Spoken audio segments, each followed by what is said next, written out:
Veja, muitos de nós passamos adiante sistemas de crenças tóxicos. Como você acha que o nosso mundo chegou a ser assim hoje? E foi por isso que escrevi esses livros, porque começa em casa. Sabe? Estamos num ponto de inflexão cultural, Louis. E você acabou de escolher ter filhos. Sim. Neste momento muito crítico da cultura mundial, em que, pela primeira vez, o apego e a conexão dos pais estão potencialmente sendo contornados, sequestrados e sabotados pela tecnologia. Nossa atenção estava em risco só porque estávamos distraídos. Os pais, né? Os pais estavam distraídos, mas pelo menos sabíamos que o apego precisava ser seguro. Agora, a nossa atenção e o nosso apego estão sendo sequestrados pela tecnologia. Sabe, as pessoas estão criando relações com bots do ChatGPT, com seu agente de IA, estão usando agentes de IA como funcionários e em reuniões de equipe. Em breve haverá robôs dentro de casa. Então, essa desconexão em massa é tão perniciosa, tão perigosa para o vínculo entre pais e filhos, que senti que precisava escrever mais 2 livros. Certo. Todo ano eu penso que este será meu último livro sobre parentalidade, e então algo acontece que me faz perceber, e eu escrevi 2, para filhos e filhas. Porque, embora ambos cresçam no mesmo mundo, o algoritmo trata cada um de forma diferente, porque sabe como sequestrar a neurobiologia de cada um de maneira diferente. Nem é só o algoritmo. A própria sociedade trata homens e mulheres diferente. Trata, gostemos ou não. Então, o algoritmo do mundo real e o algoritmo digital estão sequestrando filhos e filhas. Sim. E cada um se adapta a esse mesmo mundo de maneiras muito diferentes, com cronogramas hormonais diferentes, padrões de desenvolvimento diferentes, neurobiologias diferentes. E então senti que, para realmente dar aos pais um mapa, sabe? Agora todo mundo já sabe que há uma situação urgente acontecendo no mundo. A crise de saúde mental das crianças nunca foi uma tragédia tão devastadora quanto hoje. Quero dizer, isso está em níveis astronômicos de suicidalidade, solidão, ansiedade, dismorfia corporal, fragmentação da identidade. Quero dizer, você escolheu este momento Sim. para ter filhos. Bom, sua filha está ali no começo dos 20 anos, certo? Sim. Então, tenho certeza de que houve desafios quando ela estava no ensino fundamental e no ensino médio, acho que há 10 anos, quando isso começou para ela. Com pressão social, redes sociais, comparação e todas essas coisas. Mas, 10 anos depois, é como se ela quase tivesse escapado do que está acontecendo agora, certo? Tenho certeza de que ela teve muitas coisas próprias para enfrentar. Mas imagine ter 8 anos agora com tudo o que está acontecendo. 9 ou 10 anos agora com tudo isso acontecendo. Como os pais podem proteger os filhos de tudo o que está vindo contra eles? Sim. Tipo, como um pai ou uma mãe consegue pensar com consciência sobre o que fazer para servir os filhos? Sem falar aos 8 ou 9 anos, mas para mim, com minhas filhas de 6 anos, eu não faço ideia do que está prestes a mudar. Sim. Então, o primeiro ponto para qualquer pai ou mãe, especialmente de crianças pequenas ou adolescentes, ou até para mim, mesmo com minha filha na casa dos 20 anos, é que o pai ou a mãe precisa ter altíssima regulação emocional. Mas, se o pai ou a mãe está no TikTok e... rolando o feed o dia todo, sem chance. rolando o feed o dia todo, e o pai ou a mãe está sabotado e sequestrado pela comparação, pela ansiedade e pelo perfeccionismo, e ela se sente menor por causa disso. E o pai, falando de forma estereotipada, é indiferente, evitativo e suprime as próprias emoções. Como eles vão estar presentes para essa criança agora?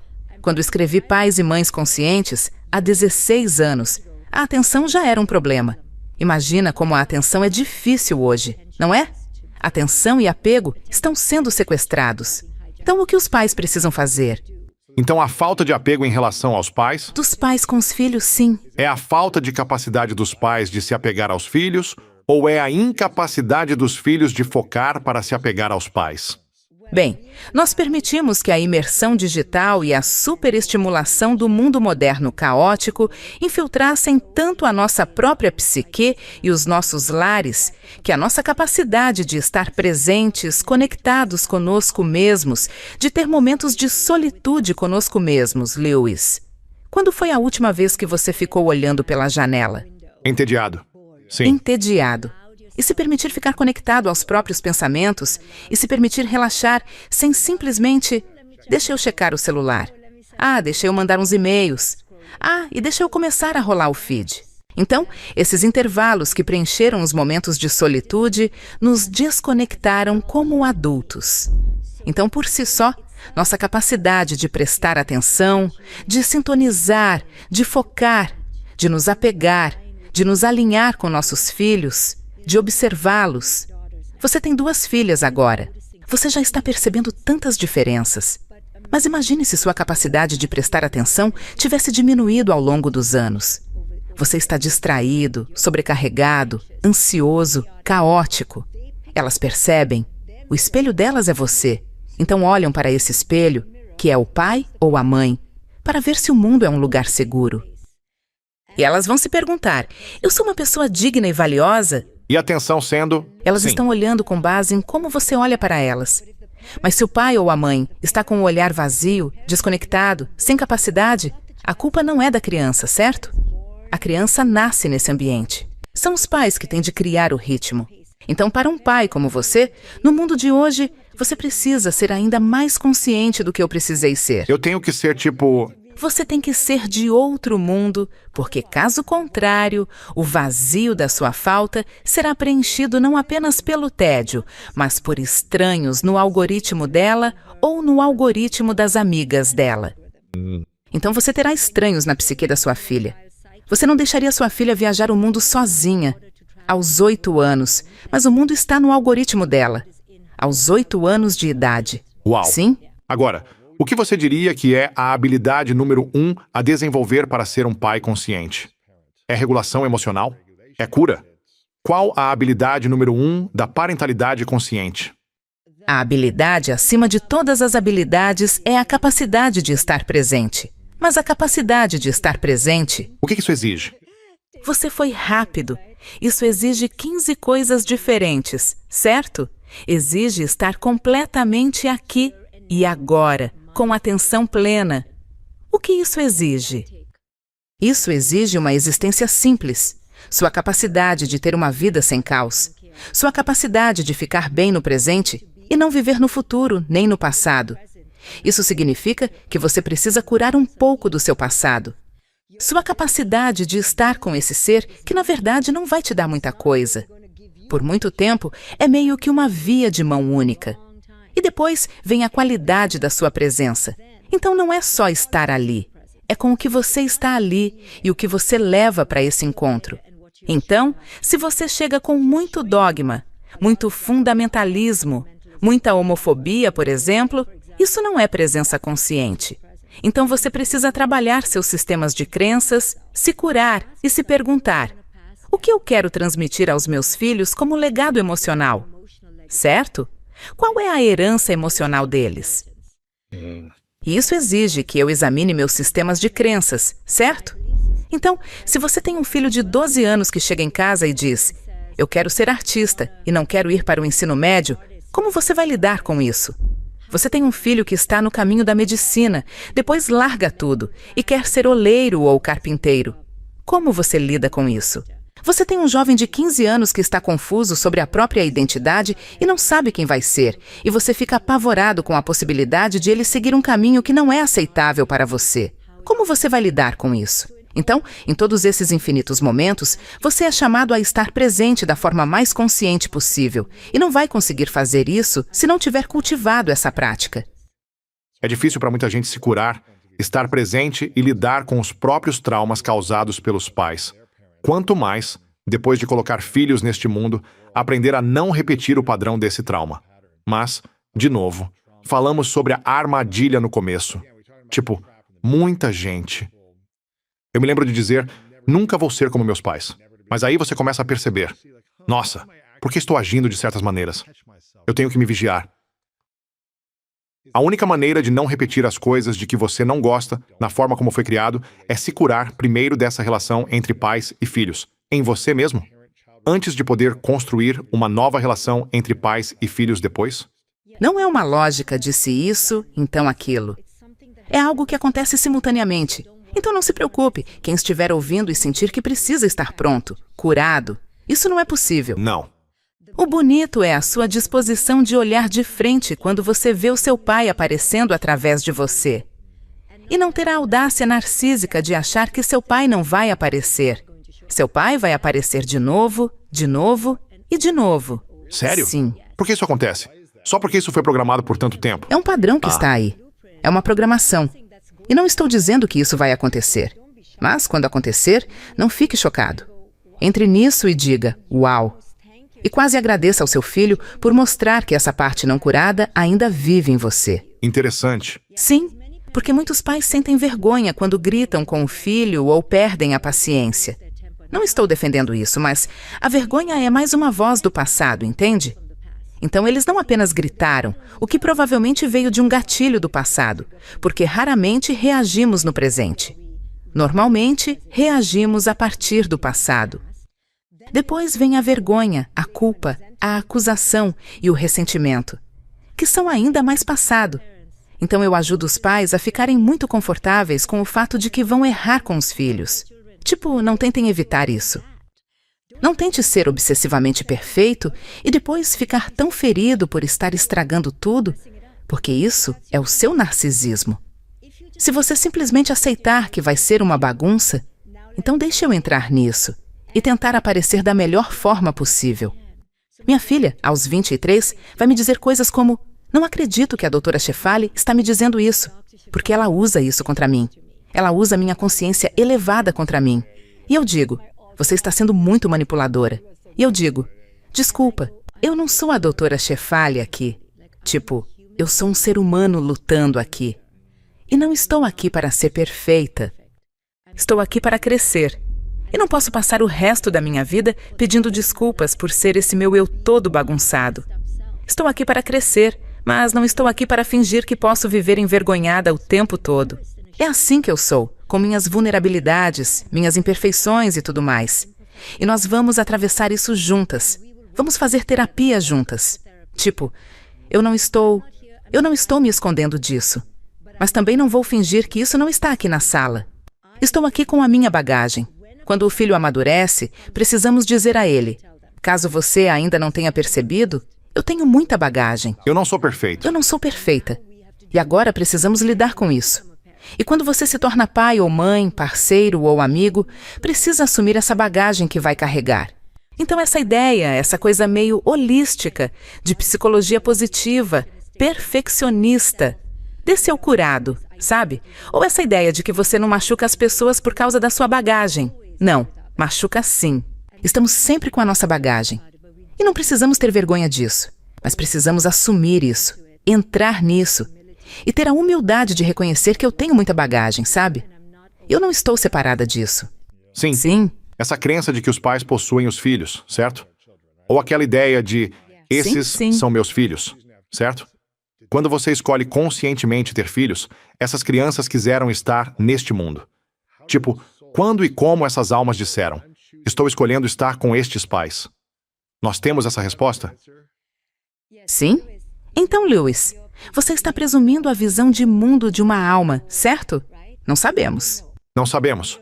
Sim. Certo? O que sabemos é que a biologia criou a vida.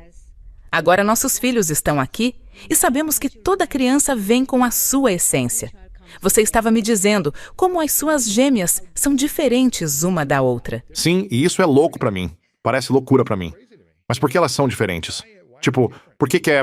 Porque toda configuração é diferente. E é tão intrincada essa sinfonia da neurobiologia e da neuroquímica. Você estava me perguntando sobre a minha meia-idade e como estou vivendo essa fase em comparação com as minhas amigas. Por que elas estão vivendo isso de um jeito e eu estou vivendo de outro? Por que você é formado assim e seu melhor amigo é formado de outro jeito? Por que você é tão coordenado e... É porque a nossa neurobiologia e a nossa genética criam uma sinfonia interna que é única a cada vez. E um pequeno ajuste já causa uma cascata de diferenças, certo? Minhas cordas vocais poderiam ser só um pouquinho diferentes e eu poderia cantar melhor que a Adele. Não eu, mas você entendeu. É só um pequeno ajuste, certo? Por que eu tenho estes olhos e meu irmão tem olhos diferentes? Por que você é tão alto e sua irmã é diferente? É neuroquímica e genética, e depois cultura, certo? Então a biologia carrega a arma, mas a cultura puxa o gatilho. Puxa o gatilho. Quer dizer, qual você acha que é o propósito de nossos filhos estarem em nossas vidas? Qual é esse propósito? É nos ensinar. É ser um espelho dos gatilhos que ainda não curamos. É nos ensinar a crescer? É. Qual é esse propósito? Adoro essa pergunta. Então vamos olhar para isso em camadas diferentes. Eu vejo assim. Na camada biológica, que é a mais básica, Procriação, temos procriação, reprodução, vida, regeneração, transmissão genética, certo? Isso está no nível genético. Nós temos esse chamado para a vida. A vida chama a vida. E prolongar a vida. E simplesmente Sim. prolongar a vida. Você estava falando sobre legado. É esse impulso primal. Muitas mulheres, por volta dos 35, vão dizer: meu Deus, eu preciso ter um bebê. O que é isso? Existe essa programação primal. Então isso é o biológico. Depois, no nível psicológico, eu sempre ensino que, se você quiser entrar nisso, pode começar a descobrir seus padrões e começar a olhar para a relação entre pais e filhos, o apego, as dinâmicas que aparecem, e desfazer a disfunção no campo psicológico.